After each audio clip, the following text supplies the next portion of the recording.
Hi, everyone. Thank you for joining. We will be starting in a couple of minutes. While we wait, feel free to make yourselves comfortable and let us know where you're joining us from today. Feel free to put it in the chat. Great to see you coming in already.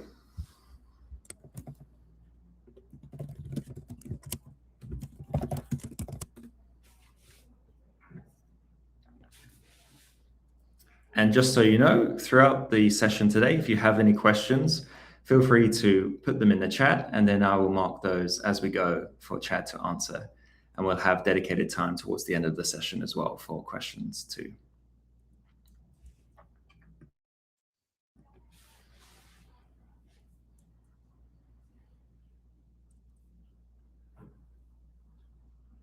Chad, how's the weather in Melbourne today? It's actually quite lovely. The sun's out and yeah, there's no wind, so it's a glorious winter's day in Melbourne, actually. Very good, very good. Welcome, everyone. We're going to be starting in a couple of minutes. While we wait, feel free to let us know where you're joining from in the chat, and we'll be getting started shortly. Throughout the session today, if you have any questions as well, put them in the chat, and I'll be marking those up for Chad. Plus, we'll also have 10 minutes at the end of the session for any questions as well.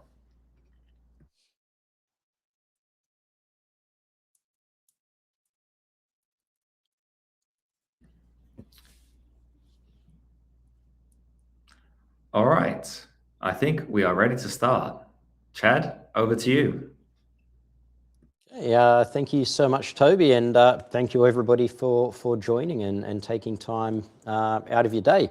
So yeah, this is things that go bump in the night, the Kafka operational issues and how to survive them. So a quick framing, most Kafka problems aren't Kafka bugs.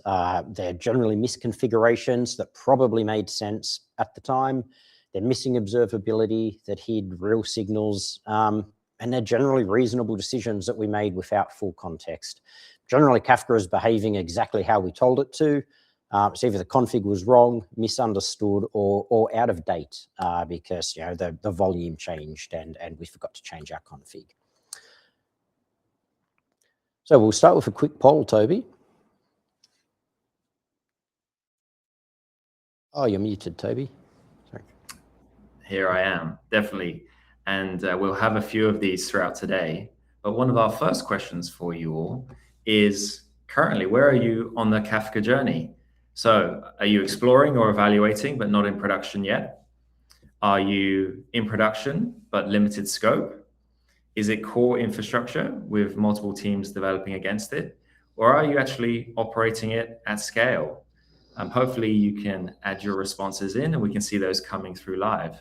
So a good bunch of you so far, core infrastructure and operating at scale. Some of you just starting to explore.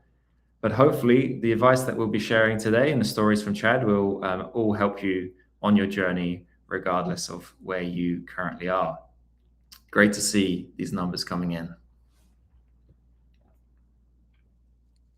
Very cool. All right, Chad, back to you. Let's keep going. Thanks, Toby.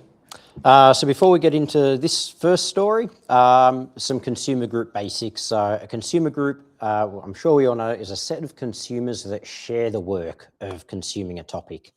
Each petition of a topic is assigned to exactly one member at a time, and the group coordinator is a special broker that manages the membership and the assignments of the consumer group. And so when the membership changes, a rebalance occurs and petitions are reassigned. So as services start and stop, membership might change and the group coordinator is responsible for coordinating that. So why do rebalances matter? So during a rebalance, consumption can pause depending on the protocol that you're using. And that can be a stop the world event, which means every petition of the topic will stop consuming while the rebalance happens. The newer protocols avoid that, but it will depend on which one you're using. The more members in a group, the more work the coordinator does. So we just learned that there's a special broker called the coordinator, and yeah, the bigger the group, the more work it needs to do. And frequent or slow rebalances means lag can build up on our topic. So the setup for this particular story, we had a service that was consuming from hundreds of topics. Each of those topics had about 10 petitions, so relatively low petition count, and the service had scaled to hundreds of instances. Now, every instance of the service started a new consumer for each one of those hundreds of topics. So every instance of the service had hundreds of threads that had a unique consumer for each topic. Each instance then shared the same consumer group across all of those topics. So the result of that is that we had thousands of idle consumer members that mostly did nothing. And the math there is that we had, essentially 400 instances of our service, 100 consumers per instance, which means we've already got 40,000 members.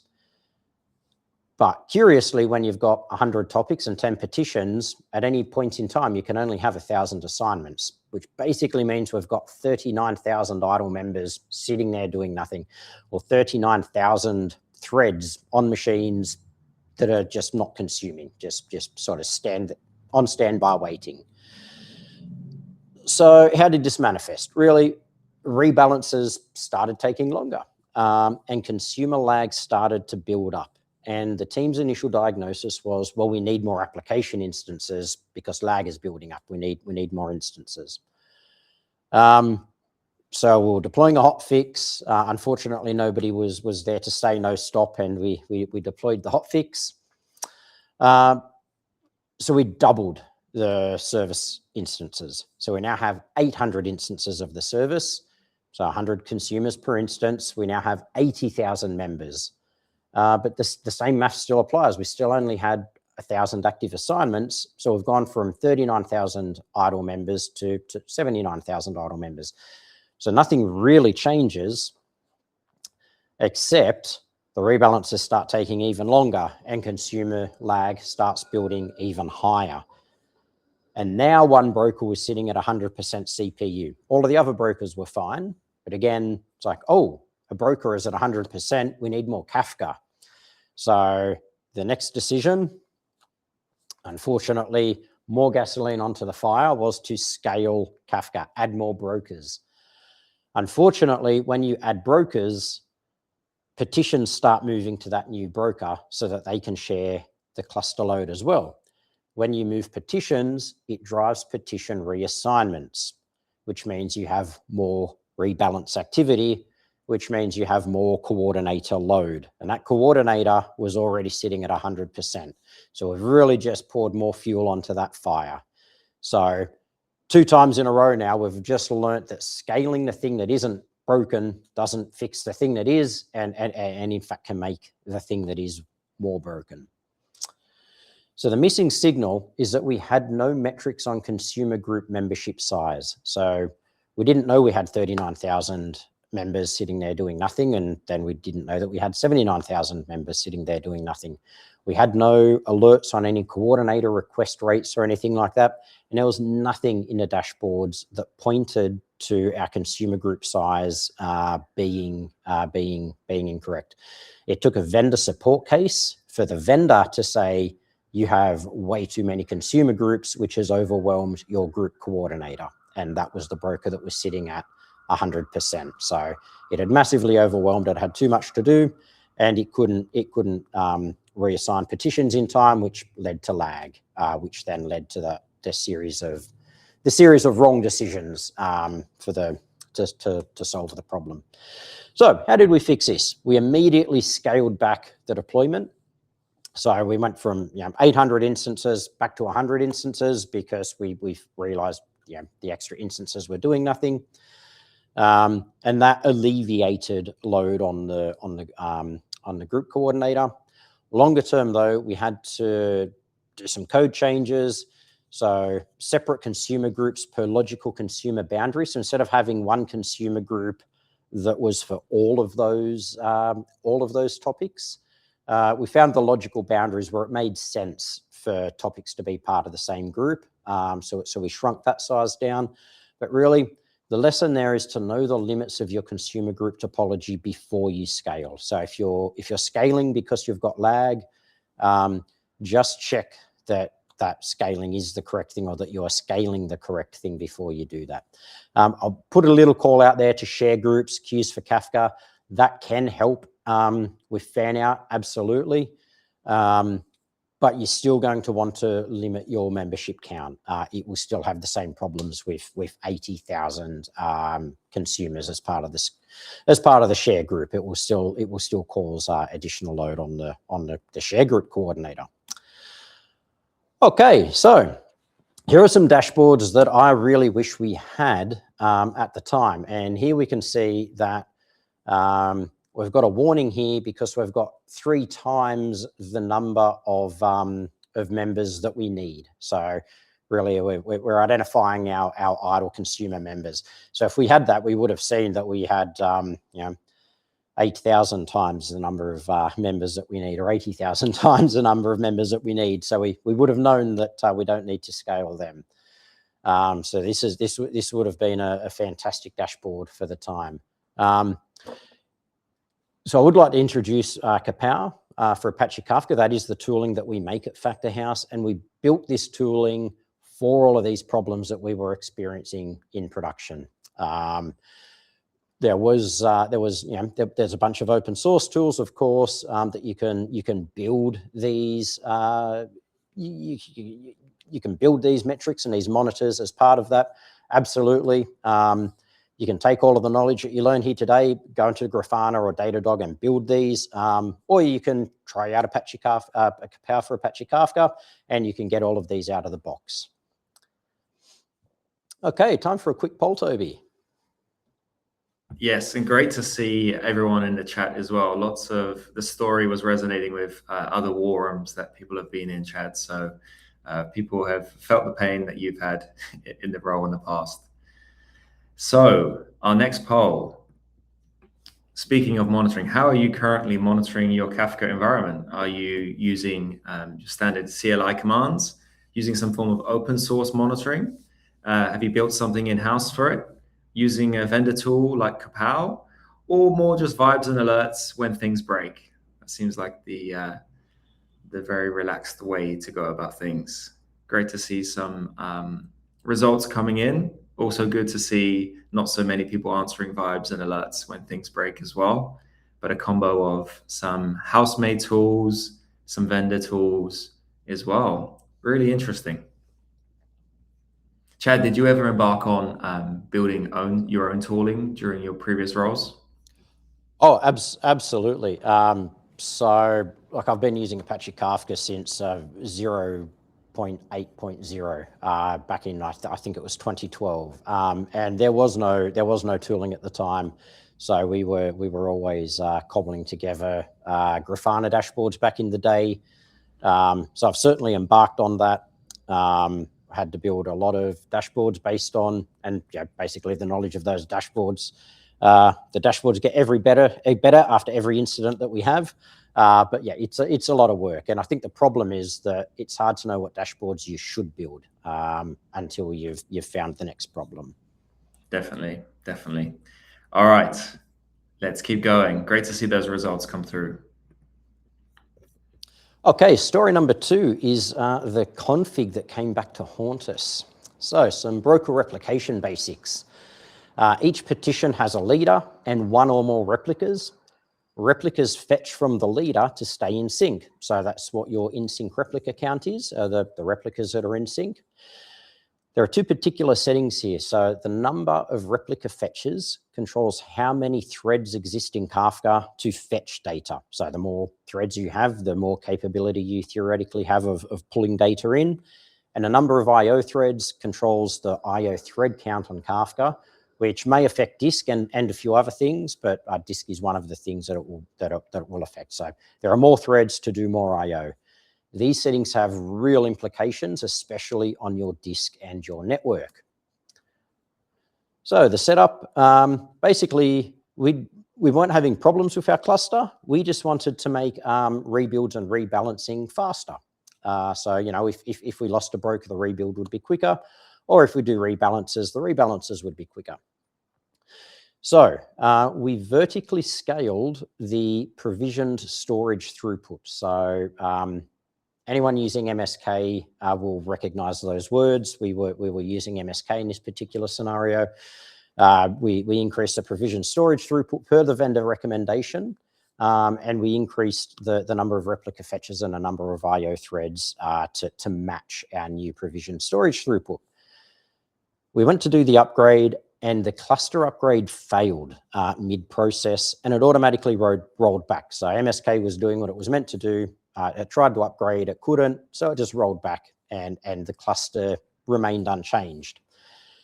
The provision storage throughput specifically remained unchanged. However, the number of replica fetches and the number of IO threads that we increased did not revert back. It stayed at the new increased level.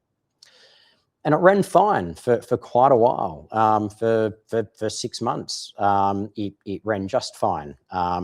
Load increased every now and again, and we'd delete some topics to reduce some pressure, and it really just masked the underlying disk I/O pressure that was building up, until one day a single disk failed on one broker, and Kafka performed perfectly. It did exactly what Kafka was meant to do.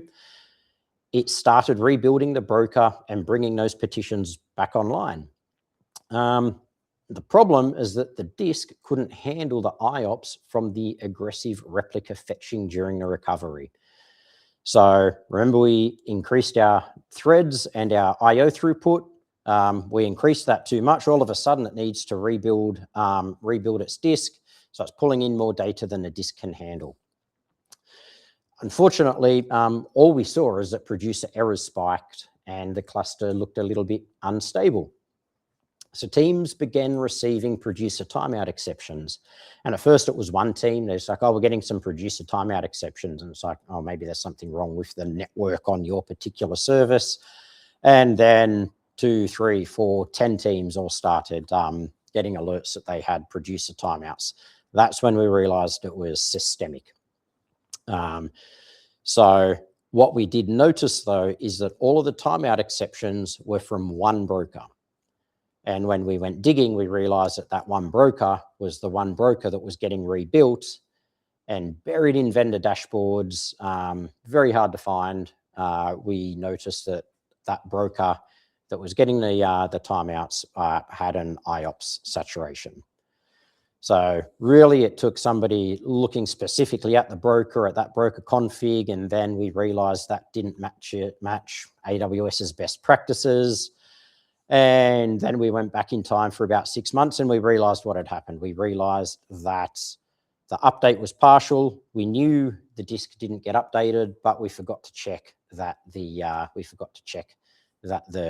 increase in configuration had not also rolled back. So a rollback isn't done until every change is verified and reverted. And yeah, config drift is generally silent until it isn't. So the way we fix this is we temporarily stopped that broker from taking leadership. So you only get produce requests when you are a leader. So we used the preferred leadership API to stop that broker taking leadership.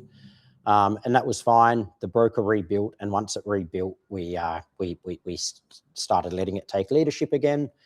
And then we rolled back the config that was out of place and tried the whole thing again. Time for a quick poll, Toby.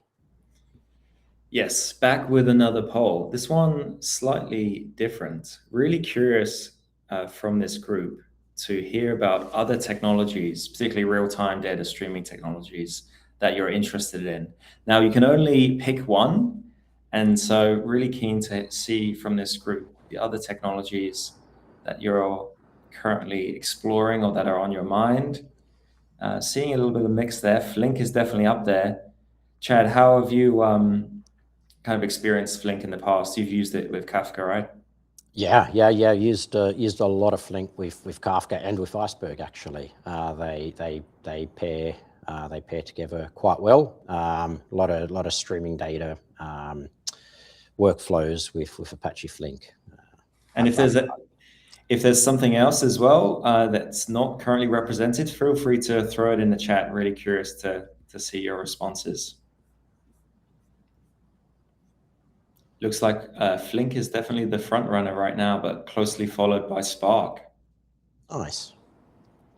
Very cool. Thanks for answering, everyone. And yeah, likewise, if you have other thoughts, please pop them in the chat, and any questions for Chad as well throughout the session.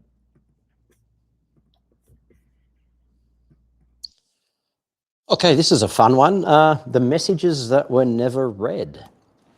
So the setup for this one is a team scaled a service by increasing the petition count on their topics. It was deliberate, planned change. They wanted more throughput. They were reaching the limits that a particular, that the petition count could take them. So yep, we will increase the number of petitions. It's a fairly common thing to do. So the producers refreshed really quickly and started writing data to those new petitions. The consumers refreshed also pretty quickly, but they just took a little bit longer before they started reading data or perform their rebalance and start read data from those new petitions. So in that gap, messages landed on the new petition that the consumers didn't know existed. So the messages were there, but the consumers didn't read them. So the problem with auto offset reset equals latest. I'm not bearing the lead on this one, that's for sure. So when consumers finally discovered the new petitions, they were using the default auto offset reset of latest.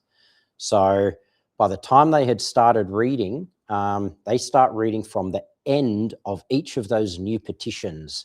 So any messages that were produced to that new petition before they got assigned it, they don't read, because they're only going to start reading from the end. So hundreds of messages on every petition, of which there were a lot of petitions. I want to say 100 petitions, but I think there was actually more, were just silently skipped. So the system kept running. There were no errors. There were no alerts. It behaved exactly how you would expect. It's kind of obvious when you think about it, but at the time it wasn't. So really, it wasn't until days later that this was noticed, because there were no errors, everything was fine. But those messages that were missed, each one of those messages puts a workflow into a different state. And we had business process rules set up on those workflows so that we know if a workflow was in a particular state for a certain time, we start breaking SLAs. So the alerts were firing because the workflows were stuck. So the alert was firing on a business logic error, not on Kafka. And the developer's complaint was then, oh, we've lost messages. And Kafka doesn't generally lose messages. I'll say Kafka doesn't lose messages if you've written them to Kafka. So we went on a bit of a journey. So we started inspecting the topic, and we realized that the messages actually were on the topic. And that's when we realized what had happened. The messages were there, they just weren't read because there was a petition increase. So the fix for this was incredibly painful. Because this was a real-time system, we couldn't stop the flow of message processing. So a parallel consumer needed to be spun up specifically to replay the missed offsets. So it consumed the historical messages that it missed from the new petitions without interfering with the real-time processing. So hundreds, actually I'm going to say thousands or tens of thousands of messages were replayed, and all of the workflows then did recover. But the petition count increases are not zero cost for consumers. You need to be aware and know where your consumers will start before you scale. So what to do instead? In this case, if you're increasing your petition count, you should consider using you probably should use auto offset reset to earliest, but you need to understand the implications of that too, because there's a mini story that if you use this as your default, you will also get out of bed at some point in time. So if you have a new consumer on a very large topic, like I'm talking gigabytes, tens of gigabytes, even terabytes I've seen, if you have a consumer start on a terabyte topic with the earliest, it might take 2 months for them to work their way through that topic. It'll cause a lot of additional load, and it will cause noisy neighbors and laggy consumption. So if your consumer doesn't need to read the full topic, don't use auto offset reset earliest. Okay, another quick poll, Toby. Yes, let me bring that up for everyone. So our next poll is, when you think about the next 90 days, what would make the biggest difference to your Kafka operations? Is it better visibility, tighter governance and access control, faster incident response and alerting, leadership buy-in or risk, or something else? If it's something else, feel free to pop it in the chat as well. Let's see what you all have to say. Chad, what would you say was one of the biggest unblockers for you when you were kind of working on Kafka in previous roles? For me, better visibility for sure, and I found that better visibility actually led to faster incident responses for sure. That makes a lot of sense. Yeah, seeing a bit of a mix across the board here. Yep, better visibility, half of the group, some on the tighter governance and access control, and then that faster incident response and alerting too. Very cool to see. Thanks, everyone.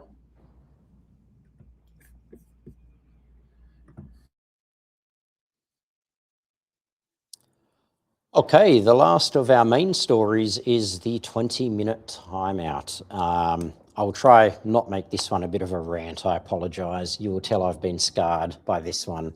So the setup is that a team wanted to increase the max poll interval milliseconds to 20 minutes. They did that because they wanted to pre-batch thousands of messages into one message to send to Kafka. The reasoning there was that they felt pre-batching and sending them would be more efficient than sending thousands of messages. So they wanted to, I guess the impact of that is that it took longer than for the consumer to process a batch. So because it took longer for the consumer to process a batch, they wanted to increase the poll interval on the client. So we strongly recommended against this and suggest they use Kafka's native batching.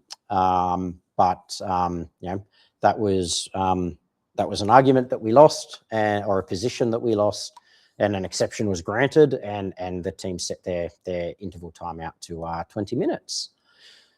So what the max poll interval milliseconds actually controls is the maximum time between calls to poll. So if a consumer doesn't poll within that timeout window, the coordinator assumes it's dead. It will remove it from the group and trigger a rebalance. Any of the petitions that are assigned then get reassigned to other consumers.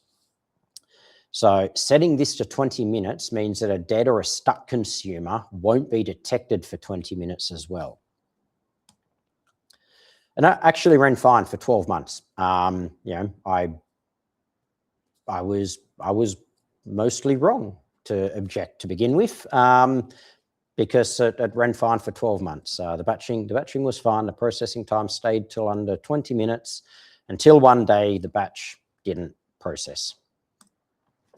So there was a large batch, or a poison pill in this case, and that batch exceeded the 20-minute processing window. So the consumer failed to poll, the coordinator declared it dead, it triggered a rebalance, a new consumer joined, it picked up that petition, it would try to process the same batch, it would exceed the timeout again, and it would repeat. And that happened, unfortunately, at about 2 a.m. So we got our poison pill event. Now, the resolution in this case was to vertically scale the service that was running out of time. But to be honest, this was luck. Vertically scaling won't always save you. You might already be on the biggest instance your organization allows, or it might be an issue that vertical scaling your instance won't help with. You might be hitting rate limits from a third party. You might be hitting your DynamoDB rate limit, or your whatever other third party service. Rate limiting there might be the problem, and in that case, you might not have any options. So eventually, it required the service to be fundamentally re-architected to remove that optimistic pre-batching entirely and to send a single message at a time and let Kafka handle the batching at the producer and consumer level. So premature optimization, or the architecture they were trying to avoid building, is the one that they ended up building anyway, just 12 months later at extreme cost after a 2 a.m. incident. So the lesson, max poll interval milliseconds is a failure detection timeout. It's not a processing budget. So pre-batching in application fights against Kafka's design. Kafka already batches efficiently and adaptively. So one slow or broken message can take out an entire petition. Incremental cooperative rebalancing does help reduce the blast radius of this, but a poison pill will still cause individual petitions to get stuck. But yeah, I'd just like to reiterate that that's a failure detection timeout, not a processing budget. Okay, so we have some quick wins and patterns as well. Also, please feel free to drop in some questions if you have them, or share some stories of your own if you're able. Okay, so auto offset reset equals earliest in production. Now, we spoke about this a little while ago, but yeah, the trap is to set it just in case, but often it's forgotten about when a consumer group changes ID. So it might be something innocent, just as, I need to change my consumer group ID because I renamed my service or something like that. It will start reprocessing everything from the beginning, which can cause huge lag then, for example. So use the latest in production, make offset resets deliberate, manual operation, and always be conscious of it when you're changing the shape of your consumer, what effect that might have. So the max poll interval milliseconds, please keep it small. It's a failure detection timeout. It's not a processing budget. It causes your rebalances to take a really long time, and it will cause your detection, your failure detection to take a lot longer. So I'm often asked, well, what should I set my max poll interval to be? Look, the default is 5 minutes. Just leave it at 5 minutes. Please don't make it longer. I personally don't see a reason. If it's taking you more than 5 minutes to process a message, I'd actually, as much as I love Kafka and you should be using more of it, I think Kafka is not the right tool for that particular use case. Or if they are on Kafka, maybe you need to put them to an SQS queue or something else. But even SQS only gives you 15 minutes, and that's not configurable. And Amazon don't allow it for the same reason as well. So please just keep that small. DLQ and the Kafka message carousel. This is a fun one. So when an ETL reads and writes back to the same dead letter queue topic. So if you're using dead letter queues or retry queues, basically every time you have a failure, it can instantly re-enter the loop, and you will end up with an infinitely growing list of messages to process because you're stuck in a loop. So if you are using dead letter queues or something like that, please add a retry count header, for example, so that once you've exceeded the limit, it will just error out and throw it away. I've seen this pattern as well with Mirror Maker, where people are setting up replication across regions or across Kafka clusters, and you accidentally replicate a topic in region A to a topic in region B, and set up a loop so that the messages continue going around in a loop, and the messages per second scales rapidly. So yeah, whenever you're setting up any sort of process that's writing potentially back to the same topic, make sure you've got a stop or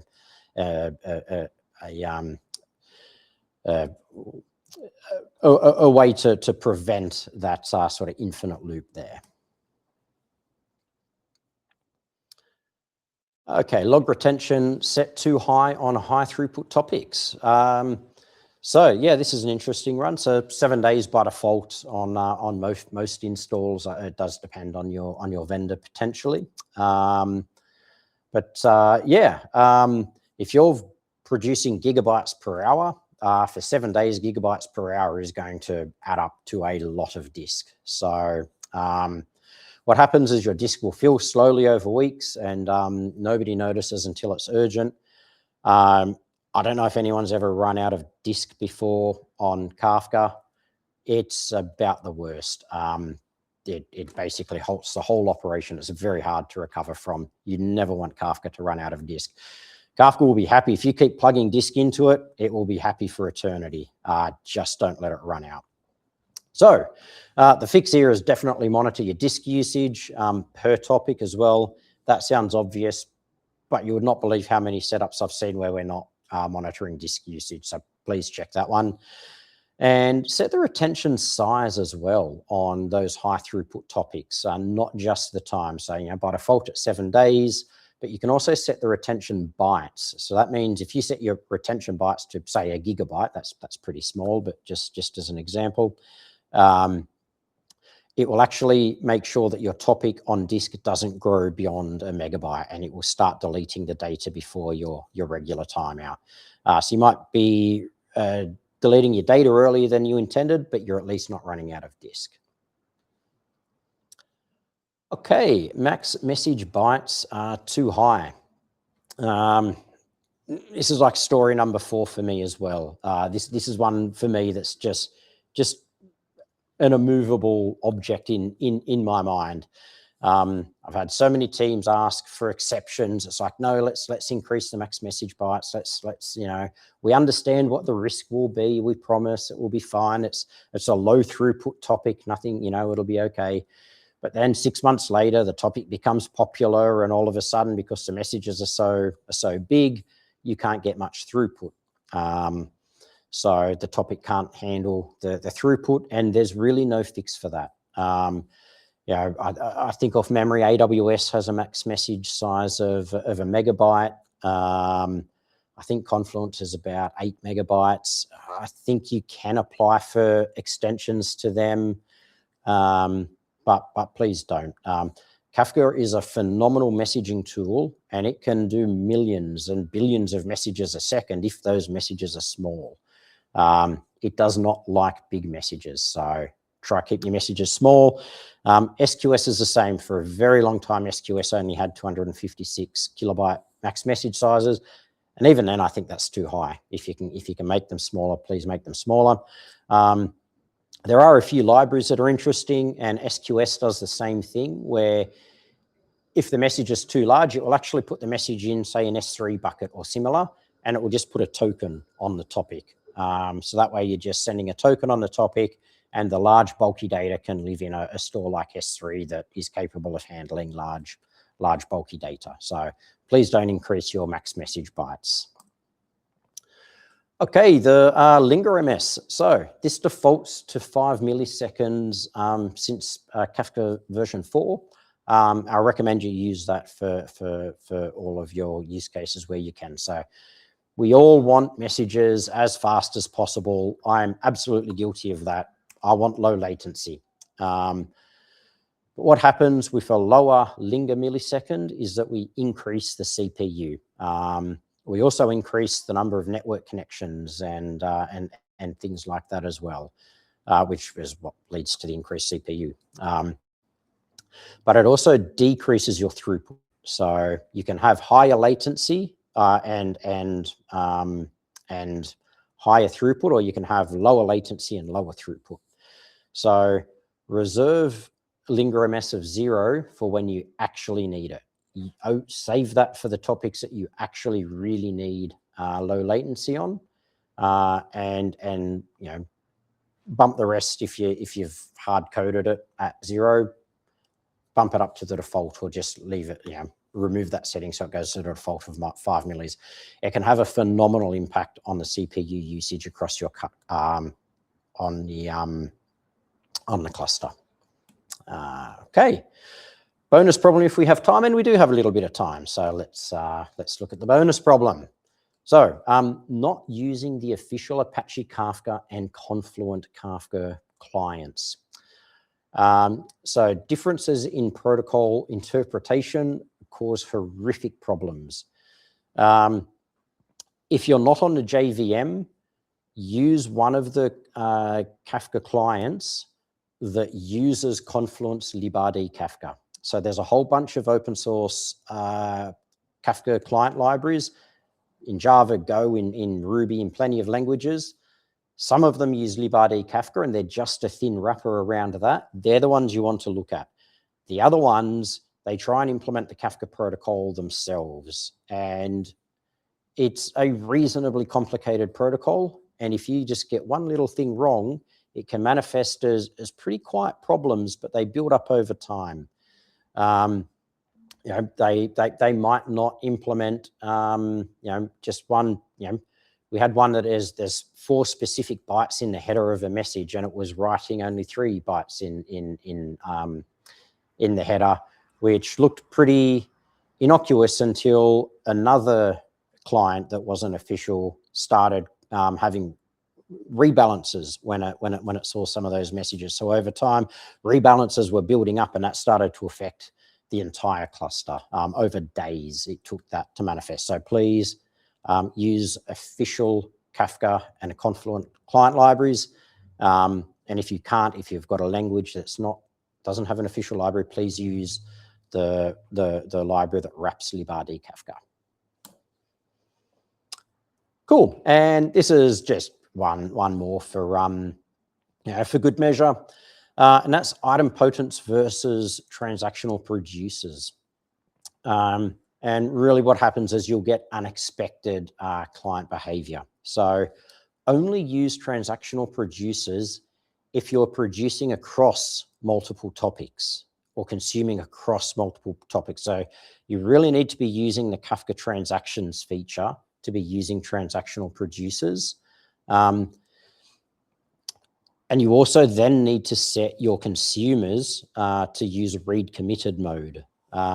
So I think there is a misconception that when you use transactional producers, you won't get duplicates in Kafka.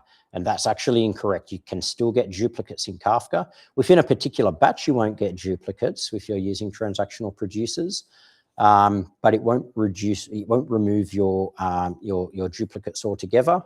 So you'll really be running, you know, you'll be running your topics with incorrect assumptions. You'll be assuming that, we're not going to get duplicates because we're using transactional producers, but that's not the case. If you will still potentially get duplicates.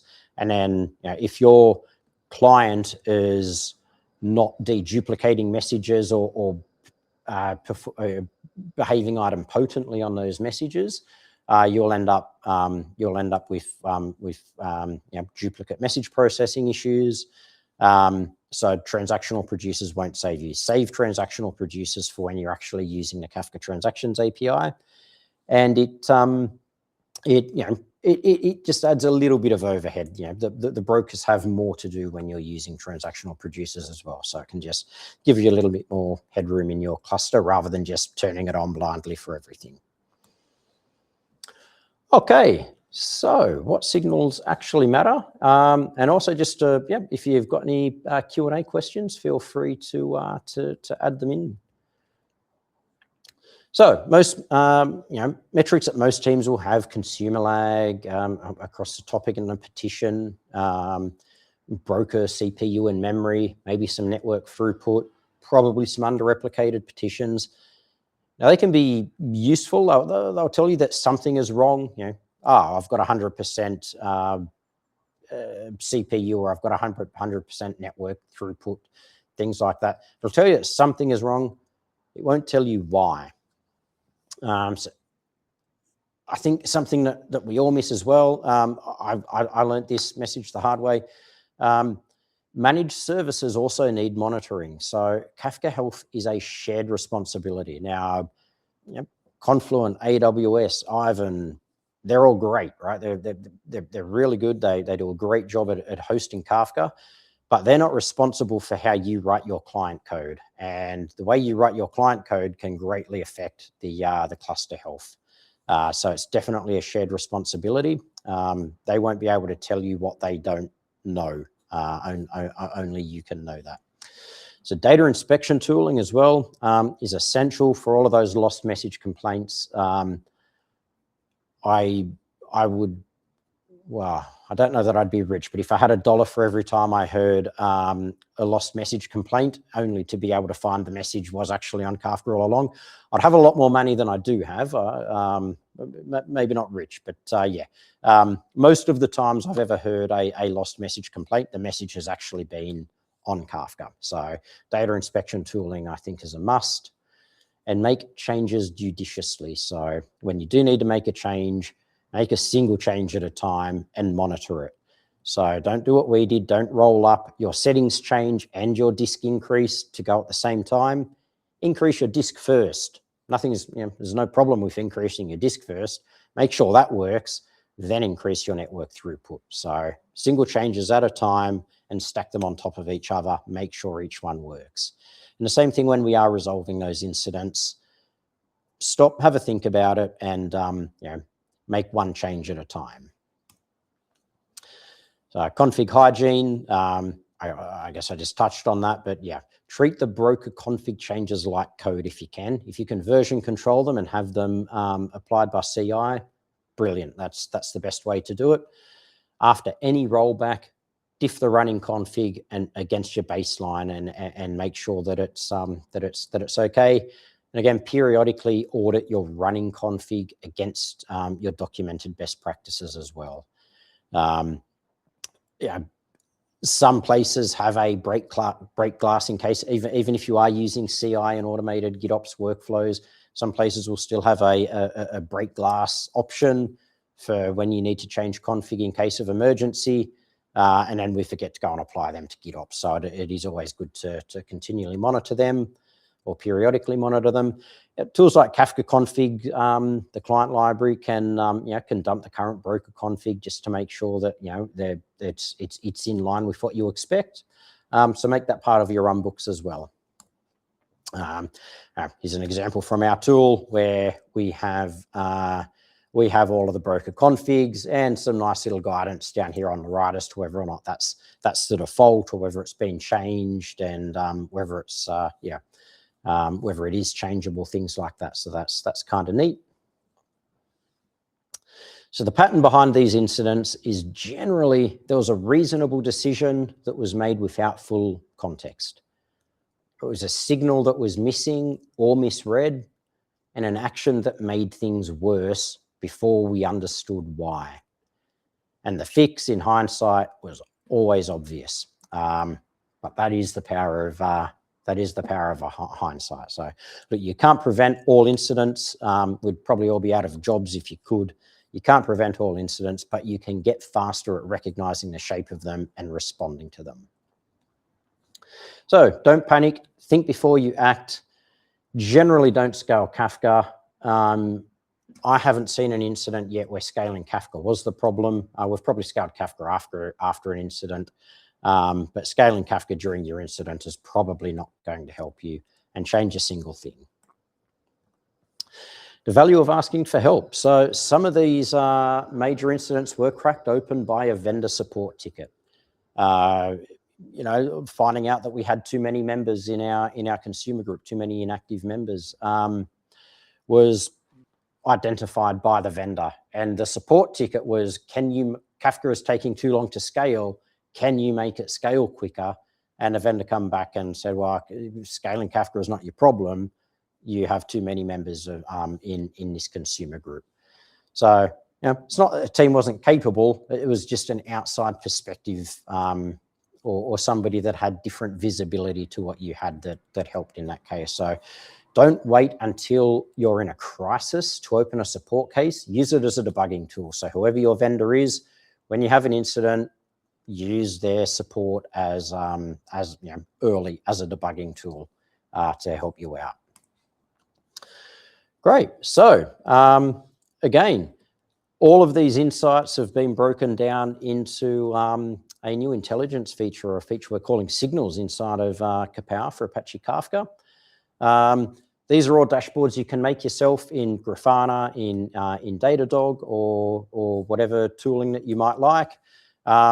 You can also try out Kapow for Apache Kafka, and you'll get all of these insights straight away for free just by downloading it and giving it a quick run. So I do recommend you grab a free trial and have a look and see what insights you might be able to gain. And with that, Toby, I might hand over if we have any Q&A. Yes, let's see any questions that are coming in. Just a reminder, use the audience chat and send any questions that you have for Chad right here. Also, just wanted to extend an offer to the group today that if there's anything regarding your Kafka management or Kafka visibility, if you'd like to speak with a member of our team, you can book a meeting with us just using the link that will be showing up on your screen. We've got team members all over the world and can find a time to meet with you and discuss what your Kafka operations look like. Let's see. Yeah, thanks, Toby. If you hadn't guessed, I love talking about Kafka, so please reach out and yeah, we can have a chat. Perfect. Let's see. Let's wait for some questions to come through. Hopefully, a couple will come along. Let's see. Oh, you're welcome, Prashant. And it's been great to see all of the chat and interaction from the group today. We had someone also share some of the Kafka documentation about the max poll interview interval parameter that you were talking about, Chad, which was clearly an important one to be across. Brilliant. Well, if there are no questions for today. We have a question from Gavin. So, DLQ replay at scale. Every time we attempt it, we risk bleeding into live consumer traffic on the same topic. How do you recommend isolating replay workloads? Fantastic question, Gavin. So I've used DLQs a lot in the past, and I think what Gavin is saying here is that when one way of replaying a message from your dead letter queue is to put that message back onto the main topic. And that works fine actually at low scale, and it works fine if you've only got a single consumer of that topic. But if you have multiple consumers of that topic and you put that message back onto the topic, onto the main topic, every one of your consuming services is going to replay that. That will cause an increased load across all of your services if you are replaying lots of messages. But more importantly, if any of those messages cannot handle duplicate messages, like if they don't behave idempotently, you're going to reprocess that message, and that could have profound impacts on that particular service. You might send an email twice. You might order somebody a new item twice, or whatever impact that processing that message again might have, you're going to do it twice. So it can be quite dangerous, not just in terms of load on your Kafka cluster, but in terms of your business outcomes as well. So the way I've dealt with that in the past, and the way a lot of people deal with that, is by setting up a dedicated retry topic for each consumer. So you do end up with quite a few. If you've got 5 consumers of that topic, you will end up with 5 retry topics, but it does mean that every consumer will get a dedicated retry topic. You can scale those independently for throughput, and you won't risk duplicate message processing. Thanks for the question. I've had another one that I've copied in that didn't come through the chat. I'll share it with you now. If you have a large engineering team, what are some architectural decisions that you can make to avoid too many clusters? If you have a large engineering team, what are some architectural decisions you can make to avoid too many clusters? Yeah, this is wow. This is a big one. So,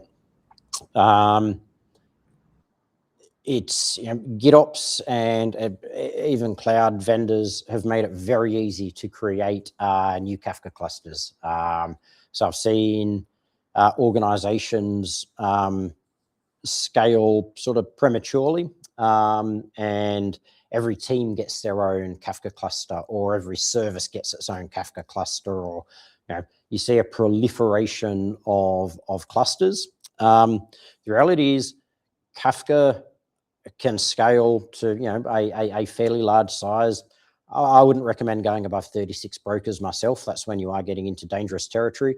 But a 36 broker cluster can handle a phenomenal number of topics, petitions, and message throughput. So I always, Kafka is designed to be a multi-tenanted, highly scalable, shared piece of infrastructure. Like, it is meant for sharing data across your organization. So I encourage teams to only scale clusters when you really need to, and that's generally for headroom, or for when you actually need more throughput, or things like that. A lot of places will scale based on, say, governance boundaries or governance domains. I think that's an inefficient way to do it, because governance domains change all the time. So you might find that two domains that you kept separate can now be the same domain, or vice versa. So you'll end up with lots of clusters for different governance domains, and then you might end up with a third cluster because it's got two combined governance domains. So governance domains is generally a bad way of doing it. You probably want to look at better governance and audit controls for things like that. So less clusters rather than more clusters is better. I'd rather see one cluster than 100, but I'd also probably rather see 5 or 10 in that case. Gotcha. And I guess that's where things like RBAC and multi-tenancy can come in handy to address some of those governance challenges. That's right. Absolutely. Fantastic. Well, I think we've reached the end of the questions for today. Thank you, Chad, for taking the time to share your knowledge and expertise. It's a great session, as always. And thanks to everyone for joining for the interaction and participating in our polls and the chat today as well. Like we discussed, you can give Kapow a try for free. Just sign up on the website and you can test it out in your own environment and see how that additional visibility can help you improve your incident response times and have more granular access and governance to your Kafka environment. We hope to see you at a future event. We'll be running more of these live tech talks. And until then, all the best and have a good rest of your day wherever you are. Yeah. Thank you. Thank you so much, Toby. Thank you, everybody who joined. There is one question that just jumped on that we don't have time to answer, but I will answer that asynchronously. We'll send out a follow-up email or something with the video recording later. Thank you, everybody. Thank you. Have a good day. See you.